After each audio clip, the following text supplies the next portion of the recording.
अगर मैं तुमसे पूछूं कि बाइनरी ट्री के कौन से लेवल का सम सबसे ज़्यादा है, बिना हर बात को अलग अलग चेक किए, तो क्या तुम एंड तक वीडियो देखोगे?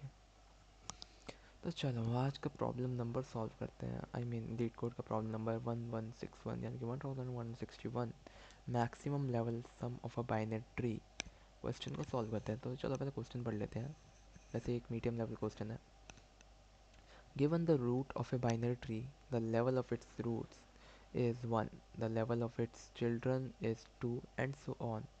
The return smallest level x such that the sum of all the values of nodes at level x is maximal. इसका सिंपल एक्सप्लेनेशन इतना सा है कि हमें एक बाइनरी ट्री दिया गया है। ट्री के हर लेवल का सम निकालना है। जो लेवल का सम मैक्सिमम हो उस लेवल नंबर को रिटर्न करना है। एक और इम्पॉर्टेंट बात है, लेवल नंबरिंग 1 से स्टार्ट होती है, मतलब रूट इक्वल टू लेवल 1 होगा। रूट और level 1 sum equal root equal to level 1 ही होगा। अगर दो लेवल्स का सम सेम हो तो स्मॉलेस्ट लेवल रिटर्न कर देना है। मान लीजिए यहाँ पे लेवल 3 और लेवल 8 ऐसे हैं कुछ। जो भी लेवल 3 लेवल 8 हैं उनमें से मान लीजिए दोनों का सम 13 आ रहा है, वही दोनों स्मॉलेस्ट है, तो लेवल 3 हमारा आंसर होगा। जैसे कि यहाँ पर ये लेवल 1 है। एक सेकेंड, ये हमारा लेवल 1 है। ये वाला ये लेवल 2 है, L1, ये L2 और ये वाला L3 है। गंदा है काफ़ी। हाँ, हम छोड़ो। तो यहाँ पे लेवल 1 का सम आ रहा है, हमारा लेवल 1 का सम 1 आ रहा है, क्योंकि यहाँ पे सिर्फ 1 ही है तो 1 ही आएगा, इसके साथ कुछ ऐड करने का है ही नहीं। लेवल 2 का सम हमारा आ रहा है 7 + 0, 7 + 0, दो ही नंबर। बाइनरी ट्री है तो ऑफकोर्स दो ही नोट्स होंगे एक नोड के। यहाँ पे 7 के दो नोट, 7 और -8, उन दोनों को जब एडिशन किया तो -1 आ रहा है आंसर। एक सेकंड मिटा देता हूँ, मेरी ड्राइंग की वजह से कुछ दिख भी नहीं रहा होगा। हाँ, तो यहाँ पे जब करेंगे तो यहाँ पे -1 है एक, और यहाँ पे 7 है। अभी 7 हाईएस्ट सम है, सबसे बड़ा सम यहाँ पे आ रहा है, और सबसे कम लेवल यहाँ पे लेवल 2 का है। तो आंसर होगा level 2, maximum some which is level 2। यहाँ पे रूट अलग, यहाँ पे भी ऐसे ही दे रखा है एग्जाम्पल। यहाँ पे भी ऐसे एग्जाम्पल दे रखा है, इनपुट रूट दे रखा है ये सब, और आउटपुट 2 आ रहा है। सॉल्व करने पर ऑटोमेटिक आ जाएगा, क्योंकि आई थिंक इसके अंदर सिर्फ 3 ही नोट्स हैं, 3 ही लेवल हैं। मिटा देते हैं इसे।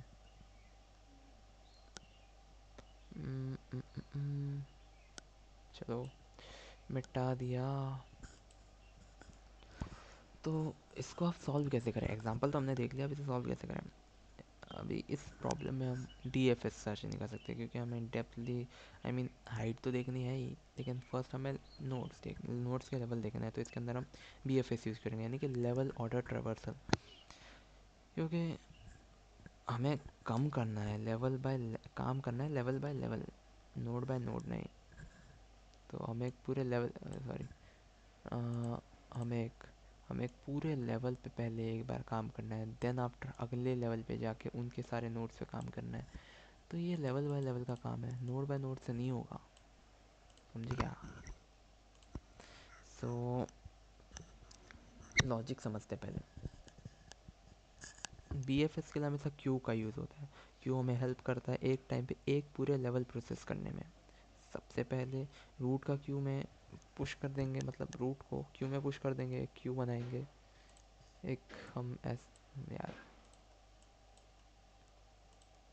हम एक क्यू बनाएंगे।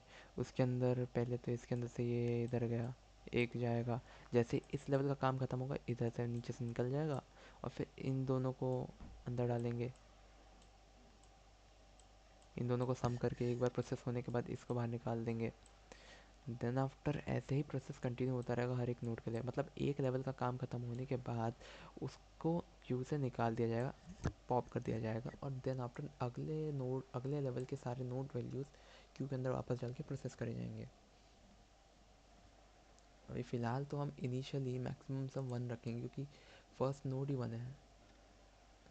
एक सेकेंड, इनिशियली हम फर्स्ट नोड 1 रखेंगे, क्योंकि हमको लेवल 1 ही दे रखा है। जब तक क्यू में नोड्स हैं तब तक ट्री के लेवल्स बाकी है, मतलब जब तक क्यू एम्प्टी नहीं हो जाता, इसका मतलब ऐसे इरेजर लिया है सॉरी, मतलब ये जो हमारा क्यू है, जब तक इसके अंदर है नोड्स हैं, एग्जिस्ट करते हैं, मतलब नीचे और भी एग्जिस्टेंस, मतलब नल वैल्यूज़ नहीं है, अभी भी नोड्स एग्जिस्ट करते हैं। जब तक नोड्स हैं तब तक हमें ट्रेवर्स करना पड़ेगा, क्योंकि बिना ट्रेवर्स करते हम पता लगा नहीं सकते कौन सी वैल्यू सबसे ग्रेटेस्ट मैक्सिमम है और कम लेवल पर है। तो हमें सारे पूरे बाइनरी ट्री को ट्रेवर्स करना पड़ेगा एक बार। और जैसे ही ये वैल्यूज़ ख़त्म हो जाती है, इसका मतलब यहाँ पे हमें नीचे नल मिल गया है, यहाँ पे कुछ है ही नहीं, नल वैल्यूज़ मिल गई हैं, इसका मतलब बस हमें वहीं पे ट्रेवर्सल रोक देना है। इसके अंदर जो यहाँ पे इसके बाद हमें इसके जो अंदर ये रखना है, करंट लेवल के नोड्स को काउंट करना है, जो उसके लिए हम साइज़ रखेंगे, एक साइज़ डिफाइन कर देंगे जो करंट लेवल में कितने नोड्स हैं उसे चेक करता रहेगा, उसको काउंट करता रहेगा। इसी वजह से हम एग्जैक्टली एक लेवल का सम निकाल पाते हैं, मतलब जब साइज़ निकलेगा तो हमें पता होगा ना कितने एलिमेंट्स अंदर डालने हैं, कितने एलिमेंट्स ऐड करने हैं, तो ऑटोमेटिकली हम कैलकुलेट करने में ईजी होगा। करंट लेवल का सम भी निकालना है। अभी करंट लेवल का जब हम सम निकाल रहे हैं तो हमें सिर्फ करंट लेवल के सम को कैलकुलेट रखना, स्टोर नहीं करना, हमें करंट लेवल के सम के साथ करंट लेवल को भी स्टोर करना है। तो करंट लेवल के नोड्स को प्रोसेस करेंगे एक लूप में डाल के, ताकि हर नोड के लिए नोड को क्यू से निकालना पड़ेगा, उसी वैल्यू को करंट सम में ऐड कर देंगे उसके लेफ्ट और तो जैसे कि हम एक लेवल को ट्रेवर्स कर देते हैं, एक लेवल को ट्रेवर्स कर देते हैं, तो दूसरे लेवल के लिए उसके मतलब दोनों के जो नोड्स हैं उसको देखेंगे, जिसके भी लेफ्ट और राइट चाइल्ड एग्जिस्ट करते होंगे उसे क्यू में भेज देंगे, अंदर भेज देंगे ऐसे दोनों सारे सारे लेवल के सारे नोड्स को भेज देंगे। तो उसके लिए मैं जो करंट लेवल है उसके सारे नोट्स चेक करने पड़ेंगे, उसके राइट और लेफ्ट चाइल्ड एग्जिस्ट करते हैं कि नहीं, और जैसे करंट लेवल हम के राइट चाइल्ड लेफ्ट चाइल्ड मिलते हैं उसे हम उसी मोमेंट पर अंदर डाल देंगे। वैसे कि चिल्ड्रंस नेक्स्ट लेवल के नोड ही होते हैं।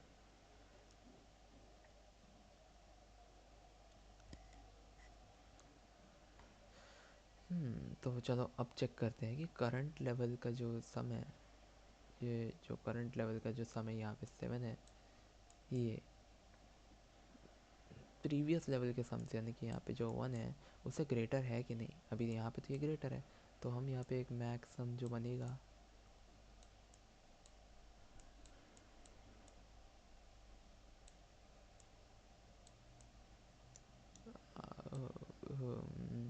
उसके अंदर है, छोड़ो कोड में दिखा दूंगा आप लोगों को मैं, ऐसे नहीं चलेगा, ये अंधा गंदा लग रहा है। तो बेसिकली हम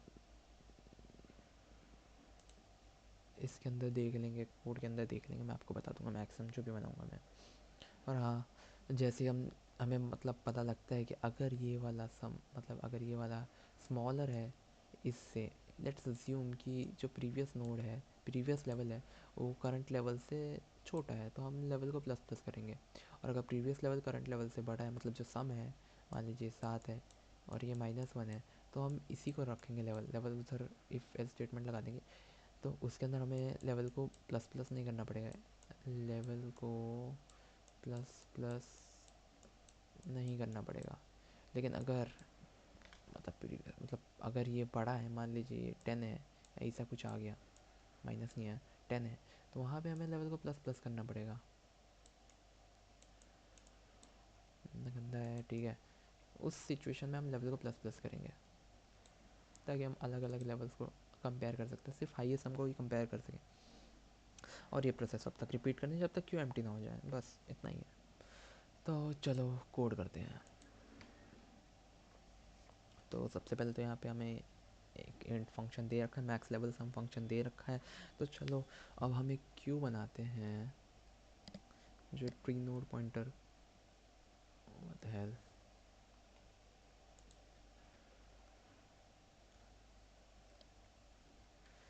तो चलो कोड करते हैं। तो अब हम एक क्यू बनाएंगे,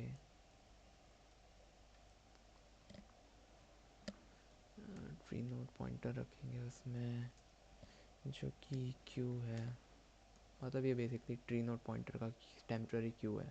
ये जो ट्री नोड पॉइंटर है उसका टेम्प्रेरी क्यू बनेगा और वो इस क्यू में जाकर स्टोर होगा। ओके, अब हम उसके अंदर रूट को पुश कर देंगे।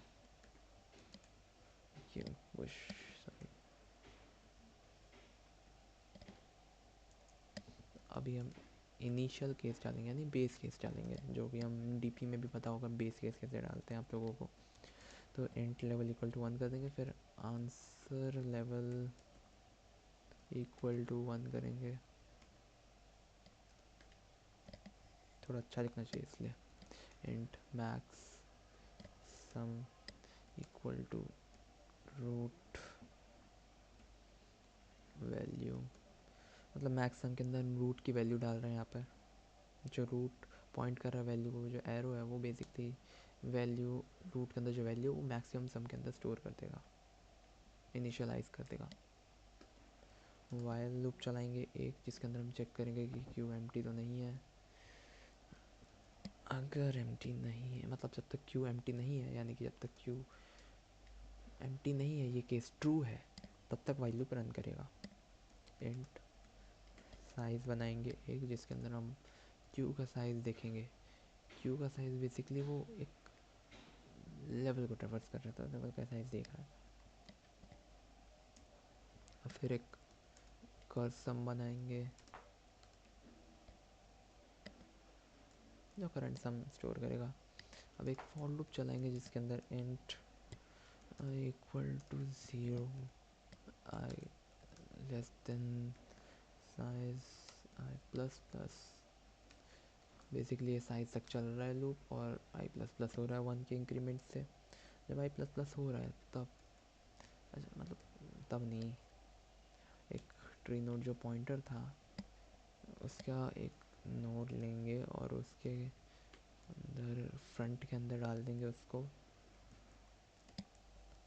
और प्रीवियस में से पॉप कर देंगे।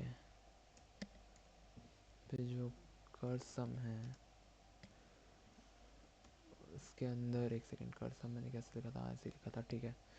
कर्सम के अंदर नोड की वैल्यू ऐड कर देंगे, सॉरी, नोड की वैल्यू ऐड कर देंगे।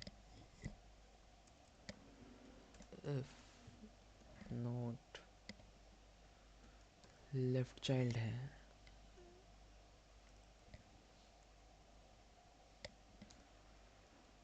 यहाँ पे हमें सिर्फ एक ही इंडेक्स, मतलब एक ही स्टेटमेंट देने, तो इसके लिए मैं कर्ली ब्रेसेस का यूज़ नहीं करूँगा। तो उसके अंदर node dot, sorry, node Q dot push node left कर देंगे, और यही, सॉरी,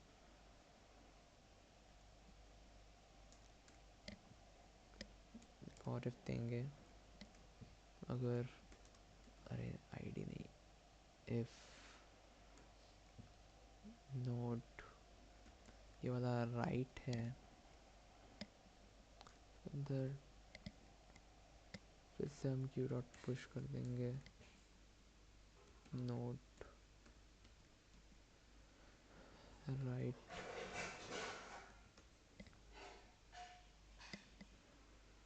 बस। उसके बाद हम चेक करेंगे if cursum greater than sum max sum. Curly braces इधर देना पड़ेगा ना, इफ स्टेटमेंट है, सॉरी, मून ब्रैकेट कहते हैं उसे, पैरेंथेसिस भी कह सकते हैं। मैक्सम इक्वल टू कर्सम से इनिशियलाइज कर देंगे, अगर मैं कर्सम मैक्सम से ज़्यादा हो जाता है तो आंसर लेवल को हम उस लेवल से इनिशियलाइज कर देंगे, वो जो करंट लेवल होगा, और फिर लेवल को प्लस प्लस कर देंगे और रिटर्न करेंगे आंसर लेवल, बस। तो कोड बेस एकदम पूरा ठीक है।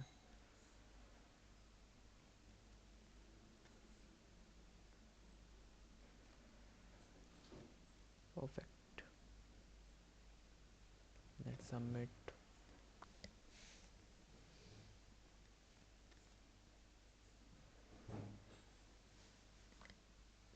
परफेक्ट काम तो कर रहा है अच्छे से।